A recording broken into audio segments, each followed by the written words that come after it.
during that period of time, there were a number of people who were rediscovering old blues masters. Stephen knew a really fantastic crowd of people. We were a small group, but there were those who were going through the South looking for the early recording stars, looking for Son House, Skip James, Booker White, Mississippi Fred McDowell, Mississippi John Hurt, and finding them. They were actually knocking on doors. Excuse me, have you heard of Mississippi John Hurt? And all of those same performers were rediscovered and brought into New York City, where we were lucky enough to be in the right place at the right time. Then there were the friends, still in this same sort of circle of country blues fans, I'm going to call us, and they were finding old records. And they would do the very same thing. They would go traveling, they would go knocking on doors saying, excuse me, do you have any old records? And people would bring things out of their attics and their basements, you know, dust off these wonderful old LPs that were gone forever from record company archives. I mean, it's just amazing when you think about it, that there might have been one LP left in a given song. I remember that happening. I remember it was always news in our little crowd where someone would say, oh man, did you hear there's a new Charlie Patton LP, you know? And we would all like, whoa, we gotta hear it. And I remember how scratchy some of them were and how everybody was dumping them into soapy water and sponging them off, you know, and then they would put them on reel-to-reel tape and I would listen. That's all I did, is listen to music. I listened throughout the night. So we had the record, the people who went and found the old records, there were the people who went and found the blues masters, and then there were the players. Myself, Stephen Grossman, John Hammond on the West Coast. We knew that Ry Cooder was out there somewhere because we talked about him all the time. And Taj Mahal was out there, hadn't met him at that time.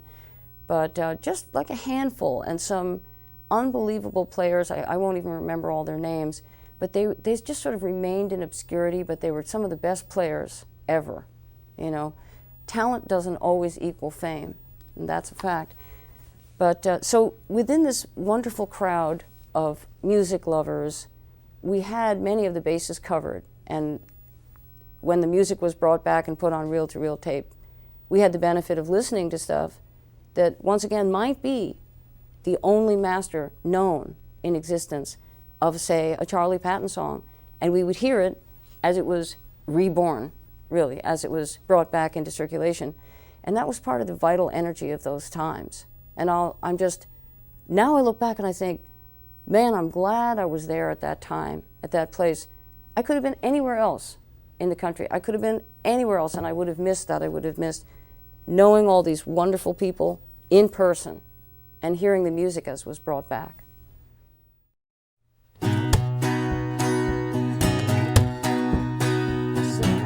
Moon's going down on it, sun's about to shine, sun's about to shine. Well, I said, moon going down on it, sun's about to shine.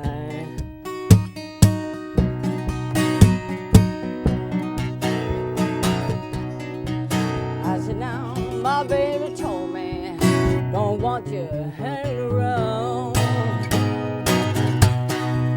I said, where were you long? Clarksdale mill burned down, Clarksdale mill burned down. I said, where were you long? Clarksdale mill burned down.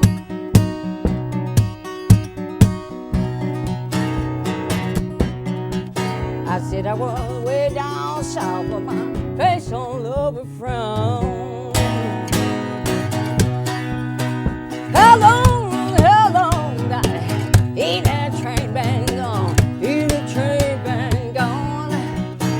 How long that ain't that train been gone? I said that I'm worried now, but I won't be worried long.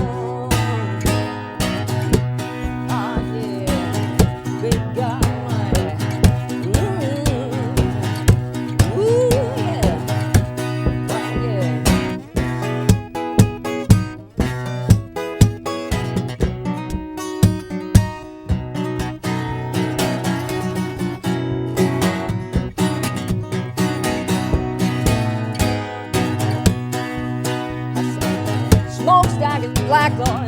better shine like gold, better shine like gold. I said that the smokestack is black, better shine like gold. I said that I ain't gonna stop walking till I get in my ride.